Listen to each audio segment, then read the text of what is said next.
दबाने की कोशिश की है। हम कोई बहाना नहीं लेते हैं, हम ब्राह्मणों समाज के लोगों को सही चीज़ सामने रख के खुल के बताते हैं। हम लोग ब्राह्मण समाज के लोग बुद्धिजीवी हैं, वो किसी के बहकाने में नहीं आते हैं।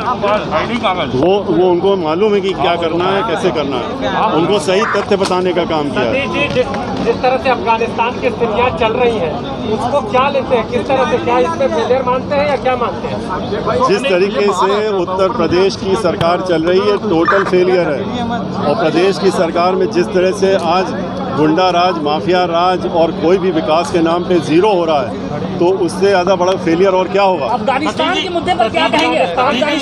सतीश जी, ब्राह्मणों की बात हो रही है, क्या अब सिर्फ ब्राह्मण की बात बसपा करेगी, दलितों की बात नहीं होगी? देखिए, आपने शायद सुना नहीं, आप कहीं और ध्यान दे रहे होंगे। उस समय हमने ब्राह्मण समाज, दलित समाज, सर्व समाज, हर समाज की बात की है। और हमारी पार्टी जो है सर्वजन हिताय सर्वजन सुखाय की बात करती है, और हम लोग भी सबकी बात करते हैं। और बहन मायावती जी ने जब भी सरकार बनाई है, सर्व समाज की सरकार बनाई है, और सबको ले करके सबको एक साथ चलें। इसीलिए बहन मायावती जब सरकार होती है तो कोई दंगा फसाद लड़ाई झगड़ा नहीं होता। शिवानंद राय, जिला मंत्री, भारतीय जनता पार्टी, वाराणसी। आज बनारस में सतीश चंद्र मिश्र थे, बीएसपी के महासचिव थे। उन्होंने बीजेपी पर जमकर हमला बोला है कि बीजेपी मंदिरों का विध्वंस करके विकास कर रही है। उदाहरण में काशी विश्वनाथ कॉरिडोर और अयोध्या में रामलला की मंदिर का उदाहरण दिया। क्या कहेंगे? बीएसपी के नेता सतीश चंद्र मिश्र जी अपना आपा खो बैठे हैं, और 2007 में ये लोग ब्राह्मणों के नाम पर आए थे। और 2007 से 12 तक ब्राह्मणों के लिए इन लोगों ने कुछ नहीं किया, सिर्फ हाथी का पार्क इन्होंने बनाने का काम किया।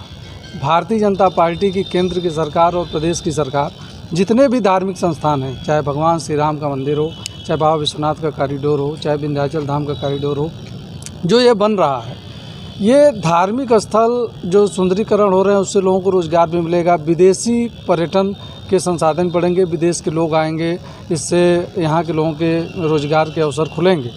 तो सतीश चंद्र मिश्र जी का शुरू से ये रहा है कि विवादों से घिरे रहते हैं। जो बयान ये ब्राह्मणों पे दे रहे हैं, हम लोग परशुराम के वंशज हैं, परशुराम को भी मानते हैं और राम को भी मानते हैं। और भगवान श्री राम का मंदिर 500 साल बाद जो बन रहा है, ये ऐतिहासिक काम माननीय नरेंद्र मोदी जी के हाथों भूमि पूजन का कार्यक्रम हुआ, माननीय योगी जी भी रहे, लेकिन इस भूमि पूजन को भी ये झूठा बतलाते हैं। बाबर का इतिहास पढ़ने में इनको बहुत आनंद आता है, लेकिन रामायण का इतिहास पढ़ने में इनको शर्म आती है।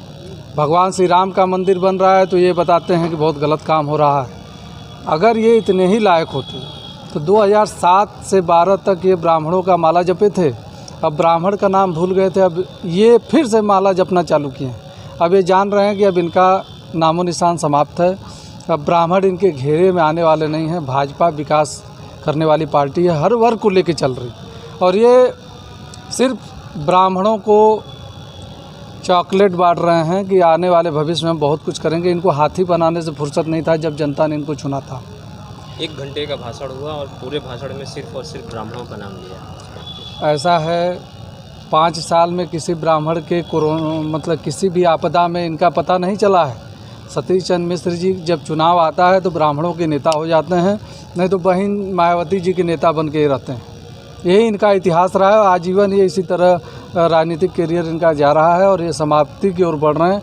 जो भगवान श्री राम पे टिप्पणी करता हो वो ब्राह्मण कैसे हो सकता है, मुझे ये समझ में नहीं आता है। जो वो ब्राह्मण कैसे हो सकता है? कश्मीर से ब्राह्मण भगाए गए, कभी इन्होंने टिप्पणी नहीं किया। अब भगवान राम का मंदिर बन रहा तो इनको टिप्पणी याद आ रही है। 22 का चुनाव आ रहा है, अब इनका भी बुढ़िया बिस्तर बन रहा है। अब हमेशा के लिए ये भी चुनाव से लग रहा सन्यासी ले लेंगे।